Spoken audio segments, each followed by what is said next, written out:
And like, again, things were just getting worse and worse and worse. And I was dragging myself out of bed, dragging myself there, dragging myself through the day, and then dragging myself home, all to do it all over again. Hey guys, before we got into this episode, I just wanted to kind of give a bit of an introduction and make it very clear that this is in no way me bragging in my own strength. My goal was to simply kind of articulate how God really strengthened me in a season that I felt like I couldn't see any light in. And the point that I'm trying to make with this episode is just to show that God can take situations that you can't necessarily physically get out of yet and just turn it around for the better. And I just wanted to read Isaiah 40, verse 31, and it says, "But they that wait upon the Lord shall renew their strength. They shall mount up with wings as eagles. They shall run and not be weary. They shall walk and not faint." So yeah, just please keep that in mind as you're listening. I was very hesitant to even post this just because I feel like in the way that I'm talking about this, it can easily sound like I'm trying to brag about what I did and how my actions created this outcome. And I guess they did to an extent, but I just want to make it clear that all glory goes to God. And yeah, it's not about me bragging. Anyways, enjoy. Hello, everyone. Welcome. I don't know if this is going to be another episode or a bonus episode or what, but we're here. Yeah, I don't know when / if I'm going to post this, but this is the third or fourth time I'm trying to record this. And every single time, I kid you not, something happens when I'm saving the files.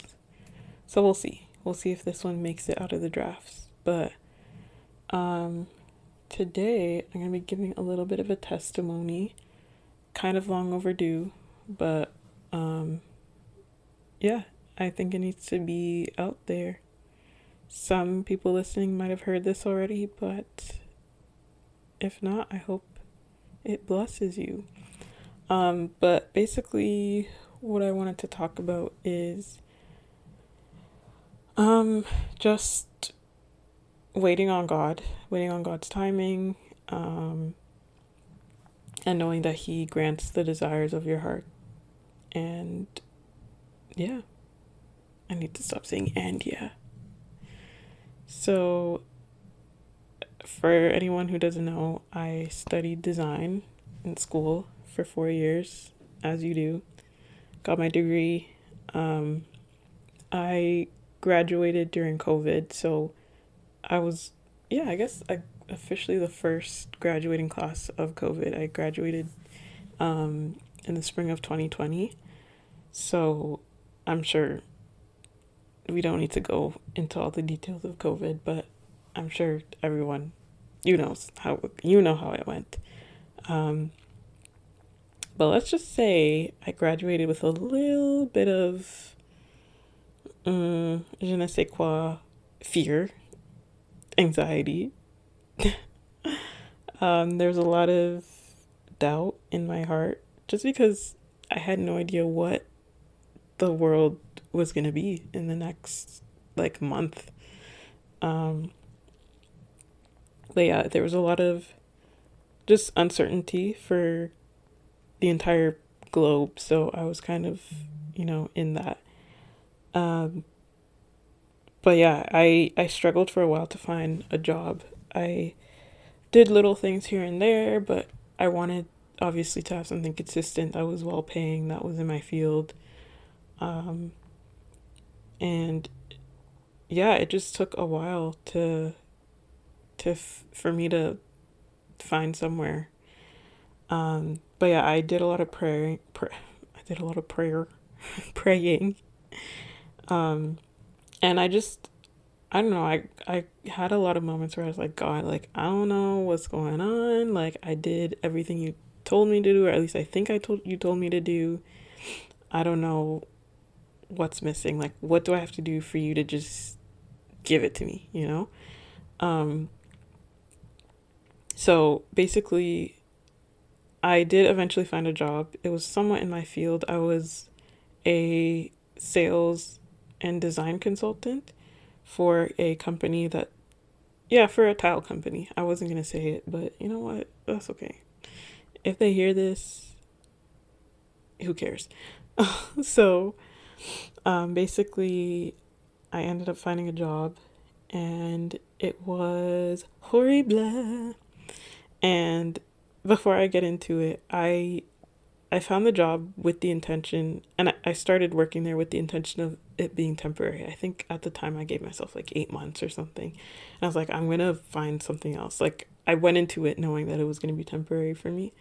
But there were so many red flags, first of all. Like, at the interview, the position posted was very much like design based and design focused. But then when I got to the interview, Mr. Man was asking me if I knew how to match colors. And I was like, yeah. And he was like, "What is your schedule like?" I'm like, "Well, I'm hoping to be full time. I don't have any other commitments right now." And he was like, "I'll give you whatever hours you want." So I'm like, "Okay, so what time is the store open?" And he gave me the store hours. I was like, "Okay, well, I'll work those hours." I don't know. It was just very like, he was like, it was almost like it was very, he was improvising, you know? My testimony, my interview was like 5 minutes long, which is fine. Like, I'm not saying anything's wrong with that, but I knew, like, this ain't it. But I accepted. I needed money. Yeah, I did what I had to do. I needed to get it on my resume. So I worked there. I mentioned that I gave myself like a short term goal of like being there for 8 months, and slowly but surely that, just the way my bank account was set up, those 8 months turned into a year, or my expectation turned into a year, then it turned into 2 years. Um, but that work environment was very toxic. There was a lot of gaslighting from the owner. We weren't allowed to sit, so I worked 8, sometimes 9 hour days, and we weren't allowed to sit. There were so many little like things that just showed you how dictatorship dictatorshipy this entire work environment was. And I I don't know, I just felt like there were signs every day that was just like pushing me out the door. Like, the customers or the clients or whatever you want to call them were hell to deal with.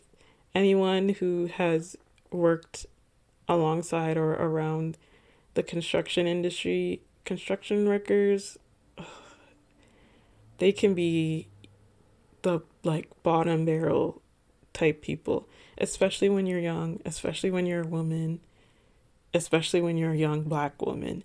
They look at me, looked at me and my coworkers, and just assumed that we didn't know anything. Granted, yes, they are skilled in their trades, some of them, and they would have more technical knowledge, but how are you asking me a question and then when I give you the answer that I know is right, you're combating me and you're demanding that someone else will know better?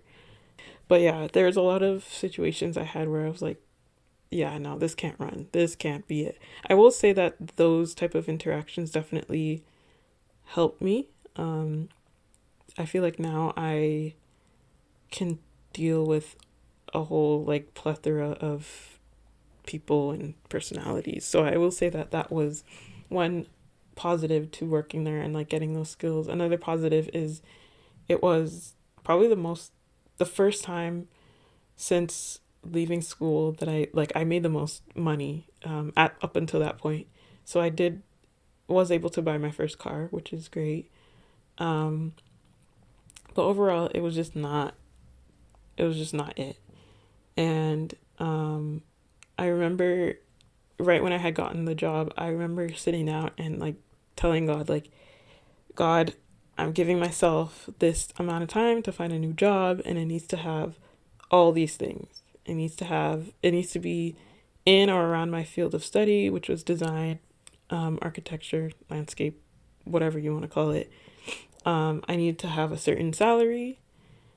I didn't have weekends. I didn't have to work on weekends. It had benefits slash benefits plan, and I had flexible slash more holiday time than I did at my current job. So yeah, I put that out there, and I literally prayed and prayed and prayed and prayed. I had other people pray for me. I had my parents pray for me. I had my pastor pray for me. We had our youth minister pray for me. We had my youth group praying for me. My friends were praying for me. Everybody was praying. And I was just, the thing is, it felt like the more that I prayed, the worse the situation at work and the conditions at work got. And I was just like, God, please, why in the world are you putting me in this trash working environment? Like, take me out of here. And it, like, literally, when I tell you the more that I prayed, I feel like the worse it got. And I just felt very defeated, especially because I knew how eager I was to accept the position. So, like, the amount of intensity and like rush that I felt when I got the position, it was almost like that same amount of rush and anticipation to leave. Like, the energy was equal. I don't know if that makes sense, but like, I was just, it was day in and day out of me just hating my routine. Like, I would wake up, go to work, get home late, chill for like an hour, get ready for bed. Like, it was just this cycle of just not, like, I didn't like it, and I just knew that I need to get out sooner or later. Um, but yeah, like I said, I was just not a fan of the situation and the environment. So there was one day, I don't remember what triggered it or what pushed me to have this mindset shift, but I just decided that I was no longer going to dwell on the feeling of defeat and the feeling of repeating like a toxic cycle or repeating a routine that I just didn't like. Um, so decided that every day I would just count my blessings. So every day, anything positive that happened, I would just count it. And I literally started writing it down. I had a little sticky notepad at work, and I would literally write down like small victories or like little things. And I would be raving about it to my coworkers. One, as a side note, something I've learned is that if you experience joy or excitement or happiness with something, regardless of how big or small, feel, don't rely on other people to be happy with you. If you know what I mean? Like, I'm very much, have accepted the feeling of being excited by myself. Like, I don't care if you don't care, I'm going to be excited. And if you happen to be a witness, then good for you. You know, so I would write down little things like, oh, today I made a really big sale. I write it down on a sticky note, and I'd walk around and show all my coworkers, guess what happened? Yeah, that. Anyway, so I just decided to like look at every day that way. I learned so much about the building process. I learned so much about construction, with like real life examples. So again, like, I was just trying my hardest to find the good in an environment that belittled me, gaslit me, undermined me, everything. And then one day, April 24th at 11:22 p.m. specifically, exactly, and that day is important. I just wrote down on a piece of paper, and I think it was like a piece of paper that I had stuck into my journal. It wasn't even like a page of my journal, but I just wrote down on a piece of paper like, this year, so that the year would have been 2022. This year, by September 14th, I would be done at this current role, and that I would be at my new job with the conditions that I listed earlier. So let me go back and read them again. So in or around my field of study, paying a certain salary, no work on weekends, good benefits plan, and more flexible slash more holiday time. Anyway, so I just wrote it down. I left it. I had screenshotted that date, like September 14th, 2022, and I had it as my screensaver, like up until however long. So I just had it there. I even decided to write my resignation letter with those dates on it. And this was April 24th, 2022, late at night, writing my journals and my thoughts and my feelings. And I just said, you know what? This is what we're doing. Then a couple weeks later, I was just scrolling online, looking at job openings. Then I saw an opening for a job at a company that I had been hearing about, admiring, since I decided that I wanted to be a part of the design field, like in high school. So this company, I had known about them since time, leaders in the industry, in this, I guess, niche of the industry. And like, I remember back when I was in school thinking, like, dang, like that, it would be probably so nice to work there, but like, that's so far out of my reach. So like, I'll look up to them, and like that'll be my goalpost, I guess. But I saw they had an opening, so I was like, you know what? Let me try. The qualifications met some of the qualifications met my background. Some of them I wasn't qualified for. Another side note, if you're in the job hunt, apply to jobs that you know that you're not fully qualified for. I think a lot of people stop themselves because they see, oh, skills, 5+ years experience in blah blah blah. Still apply. Because honestly, there's so many jobs that people get that they're underqualified for, and they build themselves up to the point where they are qualified. So that's my advice to you. Obviously, if you have a degree in graphic design, don't be going to apply to be a surgeon. Within reason. Within reason. Apply for jobs that you're not fully qualified for. Anyway, so long story short, the position that I saw just felt and seemed way out of my league, but I was like, you know what? I'm still gonna apply. Hope for the best. I'll leave it. Done.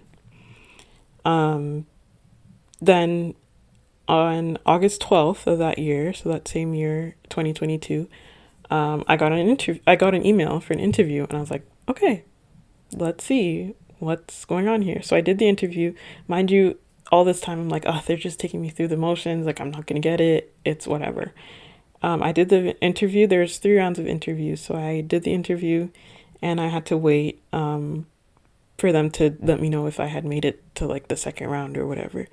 So yeah, in that waiting period, I definitely I just grew impatient. Like, I was just sitting there thinking like, oh, they're playing with me. Like, why would they give me an interview and then not call me back? Like, I just had a lot of doubt and a lot of self feelings of like being inadequate and imposter syndrome. All the things were just flying through my head.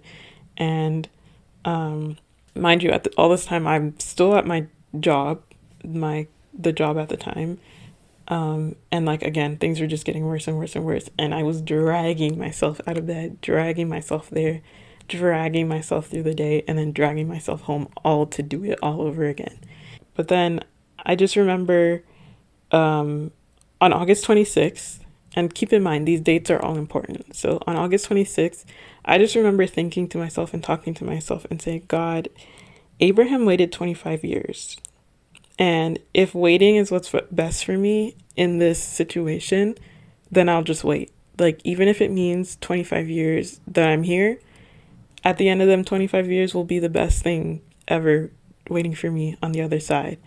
And so I would just have this mindset every time I was at work. So I was counting my blessings and understanding that however long I wait, at the end of it will be the best thing ever for me.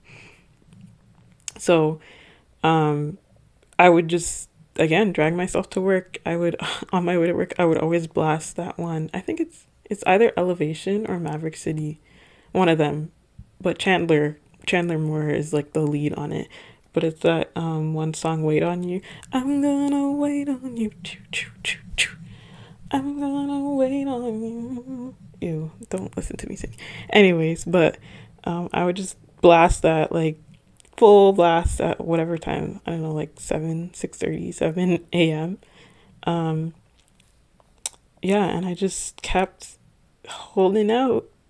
And then on the evening of the 26th, which was the same day that I had made that declaration, I guess you could call it, I got an email saying that I had passed the first round and that I would be on to the next interview. My second interview um, was scheduled, and it was scheduled for August 31st. Mind you, remember when I told you about the resignation letter I had written in faith um, earlier that year, April 24th, 2022? The same day that my interview was scheduled, my third interview, or second interview, sorry, was scheduled, was the same day that I had written down on that resignation letter that I had written in faith however many months ago, right? Um, so I had written in the letter that that day, August 31st, would mark my like the start of my 2 weeks notice. So basically I did the interview, and then the third interview, or I guess, was like a communication slash writing competency test, right? I successfully passed and I was offered the job. And it happened to tick so many more boxes that I did not even expect. Um, and like, I was just really grateful. God did so much more than I had even thought about with this job. The team, I'm still at this job, by the way. The team is amazing. Like, I don't think I could ever have asked for a better group of coworkers. Super supportive. Management is great. Very proactive. Very hands on. I yeah, just God did a big one with this. And yeah, then it was time to officially hand in my resignation letter. Um, and my coworkers at the time were kind of like, "Girl, what do you mean 2 weeks notice? Give that man being the owner of the company, give him 1 week." And so I did. I edited the letter and I only gave 1 week's notice, and then I took another week to just chill and like prepare for the new role. Um, yeah, so then it was time to leave, and so I handed in my letter. The owner slash boss was furious. He had some comments for me, but I'm like, yeah, keep talking to yourself because I don't know, nothing you can say will make me change my mind at this moment. So, um, yeah, basically, I finished at that job. But yeah, this testimony, like I said, has been long overdue. Some people I've said it to, some people I haven't, but I just wanted to say it to encourage anyone who might be in the same boat right now. Um, Honestly, there's so much power in faithing it. Like I've mentioned it before, like faith it until you're there. Like I wrote that letter in like the lowest point of my like waiting season for this new opportunity. And like I said, I just really held on to the whole promise that Abraham and Sarah received of um like God said he's going to do it. So just wait, you know? And a lot of times our own ego and pride and emotions just get in the way, but I've proven and I've tested that if he says that he's going to do something, he expects you to have faith and he expects that you're going to patiently serve him and wait for him until the promise that he's given you has been manifested. And I've seen that, and he rewards those who wait. Um, just before I go, I wanted to read a scripture. Let me get it up here.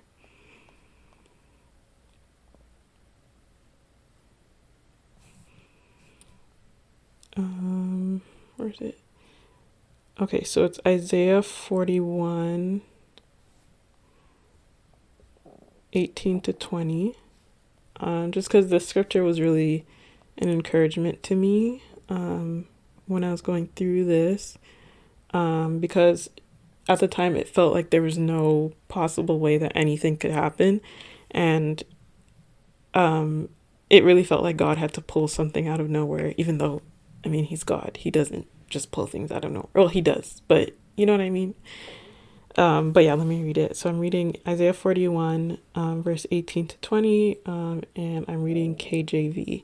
So I will open rivers in high places and fountains in the midst of the valleys. I'll make the wilderness a pool of water and the dry land springs of water. I will plant in the wilderness the cedar, the shittah tree, and the myrtle, and the oil tree. I will set in the desert the fir tree and the pine and the box tree together, that they may see and know and consider and understand together that the hand of the Lord hath done this, and the Holy One of Israel hath created it.